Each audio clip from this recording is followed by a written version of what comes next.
Be advised, the opinions and views of the hosts and guests do not reflect those of the station.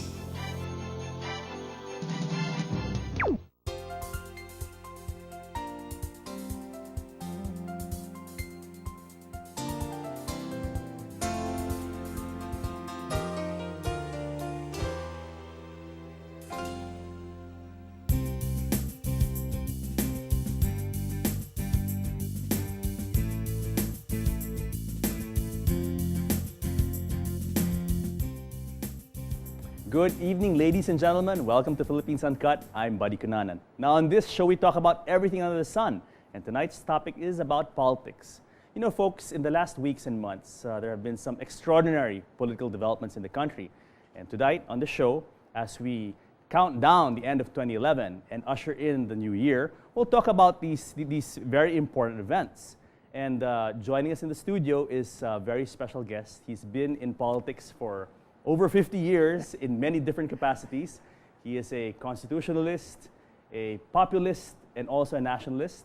I'm talking about none other than the timeless, the incorrigible, the unsinkable attorney Homobono Adaza. Good evening, sir. Welcome to Philippines Uncut. Hey, buddy. Thank you very much. That's almost like an obituary. Not yet, sir. Not yet. No, it's a drum roll, a drum roll. In another 100 years. Yes, sir. And good evening to you, and good evening to our friends who are viewing us tonight. Yes, sir. Our friends all over the country watching us now from GNN's new home here in Makati. So we used to be in Quezon City. Now we have our new place in Makati. It's a beautiful place. Huh? Beautiful place. We're in the center of town and very easy to find and to get to. And a fitting home to our very vibrant and very energetic network. I know. Yes, sir. But Attorney Adaza, you're looking extremely well. And as I mentioned in my opening spiel, you've been in politics, active in public life, championing good causes, fighting for the underdog, working to build a better nation for all of us for over 50 years. And can I ask you, how old are you? I really don't know. Because counting the years is the beginning of the aging process. You know, buddy, I'm sorry, but every day of my life, I'm being asked how old I am. Yes, sir. I really don't know.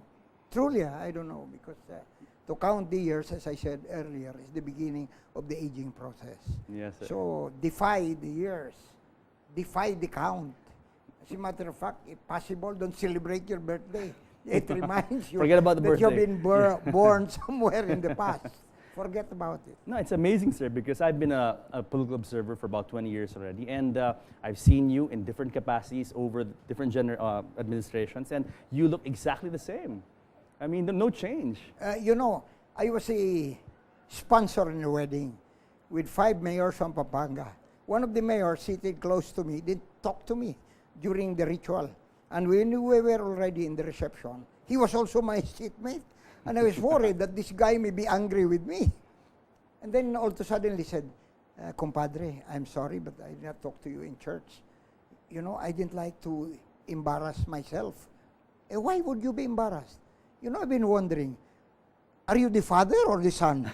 Because he told me he has been witnessing me in the political campaigns in the past, especially during the time of Cory, no? Yes. And against Marcos. Yes.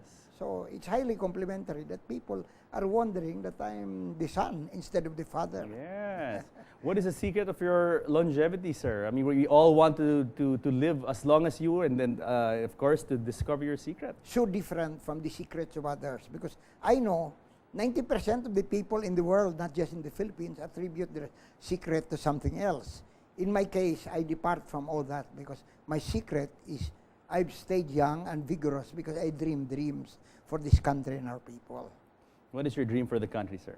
Dream for the country when the poor can secure education up to the university level without having to pay single centavo. Yes, yes. This is the only country in the world which is democratic and Catholic and Christian, where a person who goes to the hospital walking dies simply because he doesn't have money. Yes. You know, when I was governor of Misamis Oriental, nothing of that kind happened. And I was one of the governors of the opposition during martial law.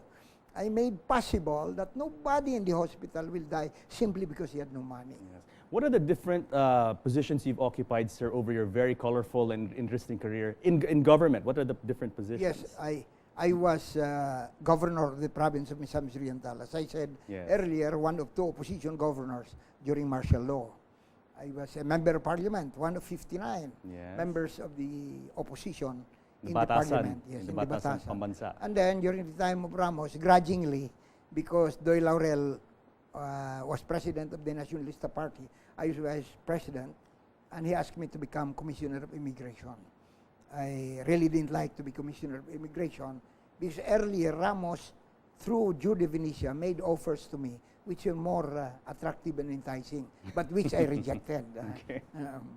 Yes, sir. And I understand you towards the end of the Ramos administration, you were also, I think, executive secretary for. No, I didn't. Never. I was never executive secretary. I was BID commissioner. BID commissioner. And the mandate of Ramos was Yes. to clean up house. Yes. I was there only for 3 months. I tried my best to clean up house because there were about 398 workers in immigration. I have to guard 399. That includes me. Yes. What about during Cory's administration? What role During did you play? Cory's administration, funny because she was one of my closest friends. Not through Ninoy, but directly with Cory.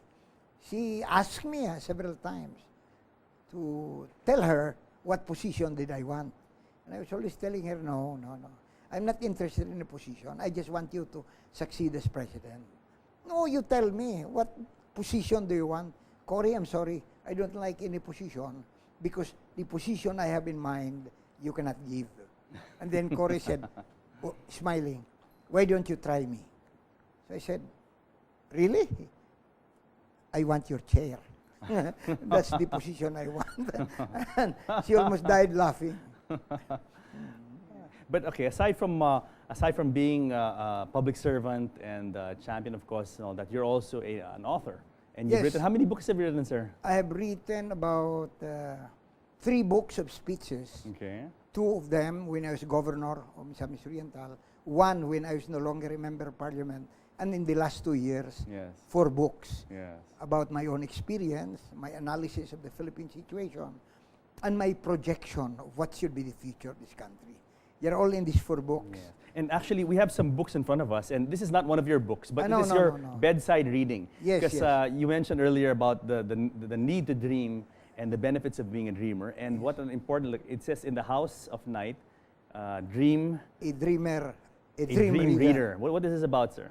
It's about many interesting writings, some of them poems, like Allen Ginsberg, about dreams. Dreams. And the dreams that they paint in their writings are very, very interesting. Yes, sir. Very, very interesting. That's why when I saw this book in Cagayan de Oro, and it cost only 45 pesos, in the United States, this cost about $25. Yes. But since it's transported here, maybe second-hand, I bought it immediately in one of the stores in Cagayan de Oro that Yes. sells books at very cheap price. And I was so enthused because I was comparing my dreams with the dreams that these people were having. People like Jean Cocteau, Allen Ginsberg,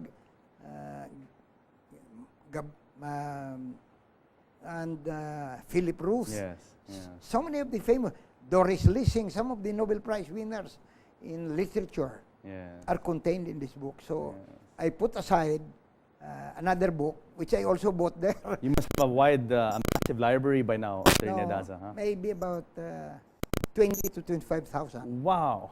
Where do you get time to read all these books? No, I don't read all of them. I just want to keep them there. When I have free time, I browse over them and then get a book which interests me. Yes. Now, talking about your books, we've got 4 books of yours here, and brand new books and very nice, very interesting titles. Yes. Some sound pretty controversial. Which one do you want to show us first? I have one here. It says Presidentiables and Emerging Upheavals. This was written before the elections. Okay. It's an analysis of the different presidential candidates and 3 people who I think have future. 2 people who have future in